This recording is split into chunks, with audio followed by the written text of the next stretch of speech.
ఆయన ఒకానొకప్పుడు అరుణాచలం కొండ మీదకి ఎడుతుంటే ఒక పొదకి ఆయన కాలు తగిలింది, దాంట్లో తేనె పట్టుంది, తేనెటీగలు లేచాయి. ఆయన వెంటనే అయ్యయ్యో మీరు కష్టపడి కట్టుకున్న ఇల్లు నా కాలు తగిలి మీ గూడు చిదిరింది, మీకు బాధ కలిగింది, మీరు పొందిన బాధ నేను పొందితే తప్ప నా పాపం పోదు, మిమ్మల్ని నేను ఎంత ఖేద పెట్టానో ఇక్కడికి వచ్చి గూడు కట్టుకుని ఉన్నవాళ్ళని, కాబట్టి మీరు కరవండి అని ఆ కాలు ఎత్తి రాయి మీద పెట్టి నించున్నాడు. తేనెటీగలన్నీ వచ్చి కాలు ఇక్కడి నుంచి పాదం వరకు పట్టేసి శుభ్రంగా కరిచేసి వదిలిపెట్టాయి. ఆయన కాలు ఎర్రగా అయిపోయి ఇంత లావున వాచిపోయింది. వాచిపోయిన తర్వాత వచ్చారు గుహలోకి. విరూపాక్ష గుహ అని ఇప్పటికీ ఉంది ఆయన ఉన్న గుహ. ఆ గుహ దగ్గరికి వస్తే ఆయన దగ్గర ఉండేవాడు కుంజుస్వామిని ఒక పరిచారికుడు. ఆయన చూసి అయ్యయ్యో భగవన్ ఏమిటిది అన్నారు.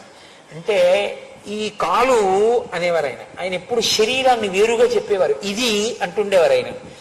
ఇది వాటి గూట్ని పాడు చేసింది, మరి ఇది శిక్ష అనుభవించాలిగా.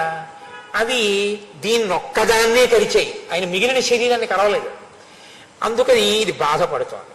దీని నిండా తేనెటీగల ముళ్ళు విరిగిపోయి ఎంత బాధపడుతోందో చూసావా.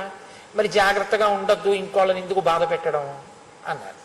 అంటే అప్పుడు ఆ కుంజుస్వామి వెళ్ళి శ్రావణం తీసుకొచ్చి డాక్టర్ దగ్గరికి కూడా వెళ్ళలేదండి ఆయన. ముళ్ళు తీసేశారు, ఒక్కొక్క ముళ్ళు. అందుకే రమణులు శరీరం విడిచిపెట్టేసేంత వరకు ఒక కాలు లావుగా ఉంటుంది ఆయన ఫొటోస్లో కూడా ఇప్పటికీ. అంతటి బ్రాహ్మీమయ మూర్తులు మహాపురుషులు ఈ దేశానికి ఖ్యాతి తెచ్చారు. వాళ్ళ వల్ల కీర్తి తప్ప నిజానికి ఈ దేశానికి కీర్తి కేవలం ఐశ్వర్యం వల్ల కాదు, అటువంటి మహాపురుషుల వలన కీర్తి వచ్చింది.